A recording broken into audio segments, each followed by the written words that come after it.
are watching us live on the INFOWARS Nightly News. It's about 8:17 p.m. here in Austin, Texas. We can go to a live shot now. I think we've got some aerial footage coming in from Fox News. They're out there at Phoenix, and Joe Biggs has landed. I'm not sure, has he arrived there yet, guys? Or do we have an ETA on Joe Biggs? He's still en route. Okay. Well, you can see there's a pretty large crowd gathering there now, and I guess the prayer time would have started just a couple of minutes ago. So joining me now in studio, Rob Dew. And I would just like to point out that you started your Twitter account today. I mean, like, I finally fell into the pit. In epic troll fashion, you started a Twitter account specifically to troll someone. I just sent one tweet out about this, and it was in response to an article that one Matt Visor wrote. One reporter searched for talk show host Alex Jones. And it was very interesting. I got this email. If you guys scroll down to the bottom, you can see my first tweet was about 5 or 6 hours ago. 4 tweets. Yeah. But so I saw this guy's email. I contacted him. I said, hey, let's see if we can work something out. Alex does not have a lot of time. When does he get here in the morning? He gets here about 20 minutes before the show, and he's looking at news. Right. And then he's done. He does some business around here, wraps a few things up, and then he's off to meetings, doing other things. He doesn't sit around, hang out in the office, playing video games, tweeting, doing all this other stuff. He's not here. He's working, like he works from his house all the time, right, but he's not physically here that much, as much as he used to be. When I first started, we would be up here till 8 o'clock, 9 o'clock at night, shooting videos, editing, doing all kinds of stuff. He's earned the right to not have to be here 15, 16 hours a day. He's got a good crew underneath him. We're pretty much self-contained. He throws us, some leads when we need them. Go in this direction, go in this direction. So I said, okay, I'll see what I can do to set it up. And I talked to Alex, and he said, see if he'll just come on the show live, because I'm really not going to have time to talk to him today. Well, and this is when all that stuff was going down, where they were like, oh, Alex Jones didn't show up to our interview and all that. Pretty much 2 days after. Yeah. When was it ABC, Stephanopoulos? Some Sunday show. Yeah, they weren't going to do it live, or they were going to do it live, and then they decided not to, all that stuff. And so I'm like, yeah, he put the call out to mainstream media. Here's a mainstream media guy from the Boston Globe, a writer. I went and checked him out. He writes mainly about coffee and kind of social stuff. So I'm like, wow, I guess I think he went on the campaign trail with Romney. So he does have some political things. And so they sent him here to do some Jade Helms stuff. And I guess he just assumed we all sit around and wait for mainstream media to contact us for interviews. That's what we live for, which we don't. Right. But I was happy to, try to see if we could work about it to get him here. And I said, how about this? How about you come on live? You do the interview. I think this will be something good for you. This will probably get your name out there a lot more than, where you're at now at the Boston Globe. It's a little small newspaper.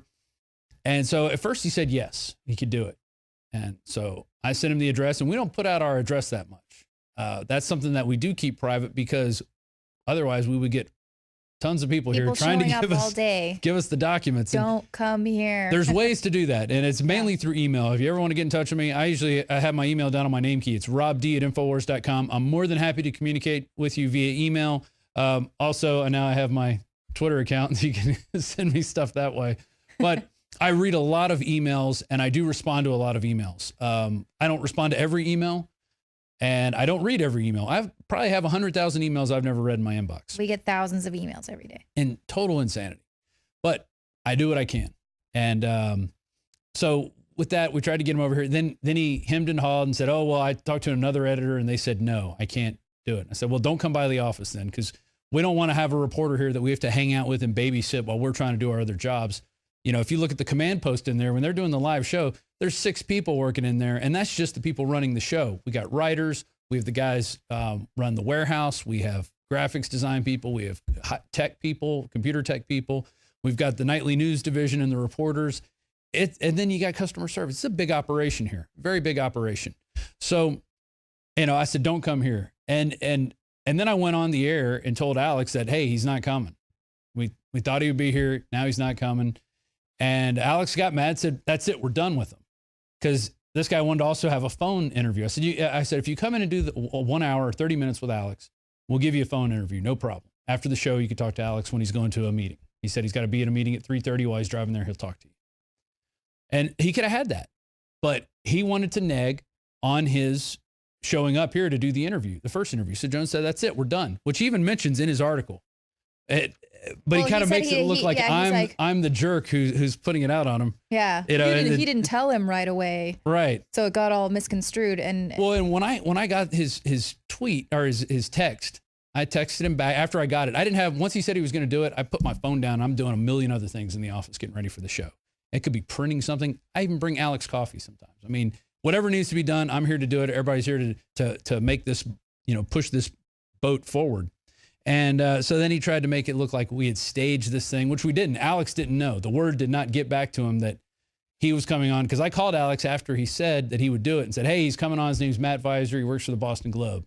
And Alex immediately went into this Beastie Boys thing over the phone. It was kind of funny. And I laughed. And then he did it on the show. And it was so funny. He even writes about it in his article. So hey guys, I hate to interrupt you, but Joe Biggs is out in the field right now, and he'd like to say hello. There we go. Well, let's go to Joe Biggs right now. So what's going on, Biggs? Can you hear me? Yeah, there's a whole line of people standing facing the mosque, and in between the people are like riot cops. Excuse me. And then on the other side are the people that are in support of Islam. Wow. Wow, this is quite a face-off then. There's a lot of people screaming and yelling at each other right now. Is there actually any sort of contest going on, or is that just a ruse to get people out there? There's a lot of anger out here, though. Yeah, this is... And it's all coming from the other side right now. It's coming from the Muslims? The Muslim side or the... Yeah. Oh, yeah. Wow. Yeah, they're screaming and cussing and telling everybody to go F off. Huh. Well, we got a good question from somebody on Twitter, Truth Depot. He's asking, do you think the people putting on the drawing contest are government agents trying to spark unrest? What do you think of that, Biggs? Joe Biggs? Do you think they got some controlled opposition in there, or? Yeah, this is crazy. He might not even be able to hear us. Joe, can you hear us? I can hear you. Oh, you can? Yeah. Okay.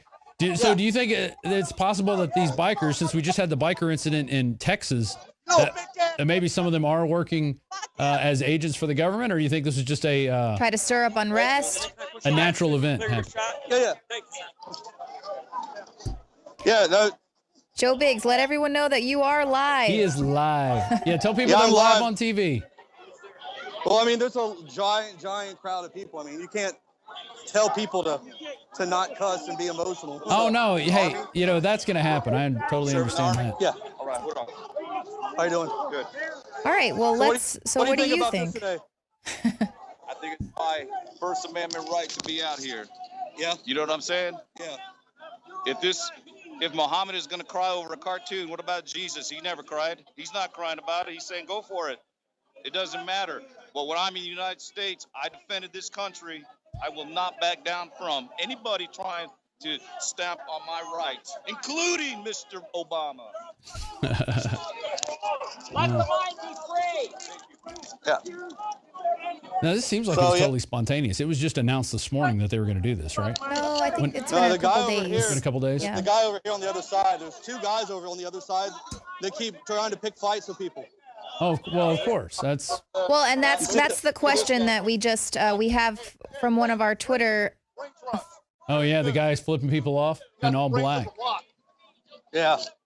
And see, that was kind of one of the issues that I had with this, is that this wasn't like a planned cartoon event. I mean, they're telling people to bring their cartoons, bring their drawings that they did, and then they're going to announce a winner at the end of it to make it be some sort of a thing. But, I really got the impression that this was sort of a provocateuring type event. So what do you think? What do you think about this today? I just got here, man. This is awesome. I think it's Americans fed up Yeah, well, and that's with being told what to say and how to say it. Mm-hmm. And, and our government isn't condemning any of the stuff going on in the Middle East. They seem to be fine with what's going on. They won't say burning down a church is an act of terror. Well, yeah, they didn't even call Beheading the two Christians guys. is an act of terror. One of the reasons why the person who put this event on wanted to go to this specific mosque is that the two guys who came to Waco, the two terrorist wannabes who went to Waco and attacked or attempted to attack the people there are from this mosque, or they Right. had ties to this mosque. So that's why they are out here protesting outside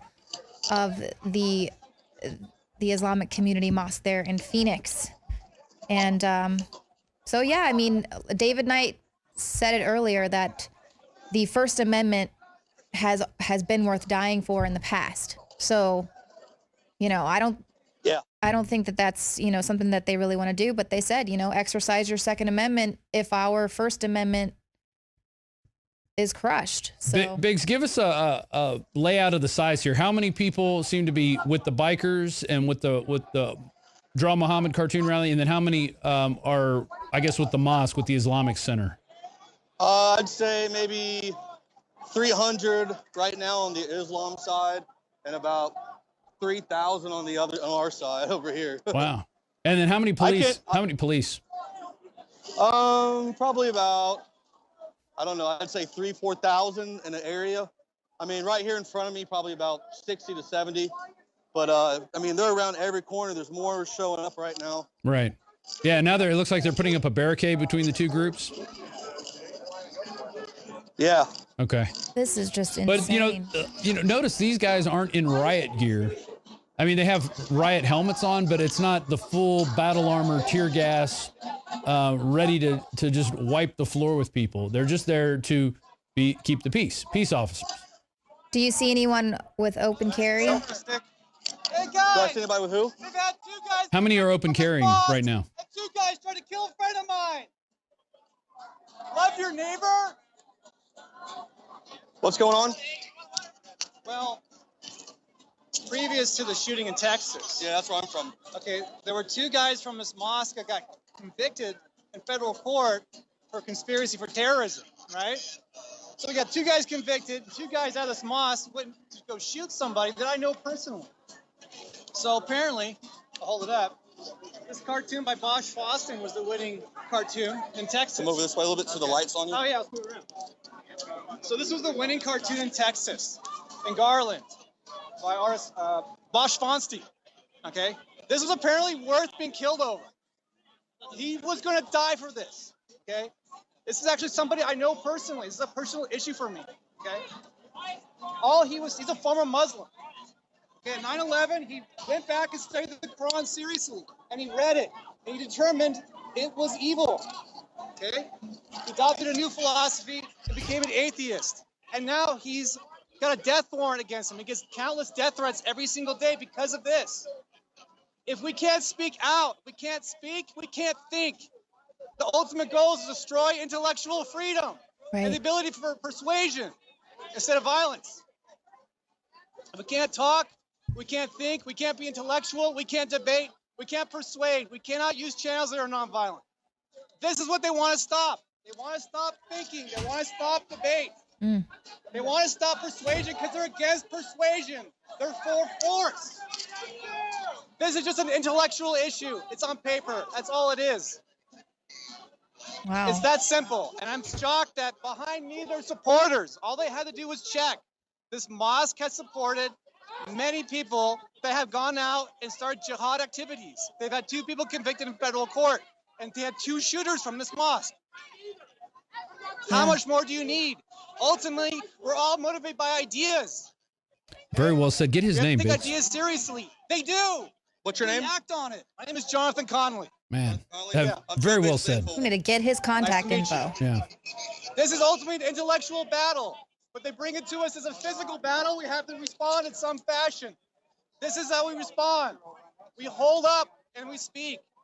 Right. What is the alternative besides that? You know, and we were trying to do that at the hashtag Black Lives Matter protest.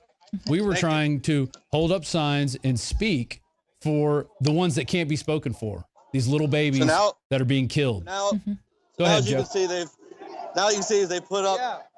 this huge thing up. They've got an area lane for the police, and now everyone's chanting USA. Wow. Hmm. It's quite a crowd. Yeah. Friday afternoon in Phoenix, Arizona. This is the site of the Islamic Cultural Center? It's the Islamic Community Mosque. Islamic Community Mosque. Oh, there's a good aerial shot right there.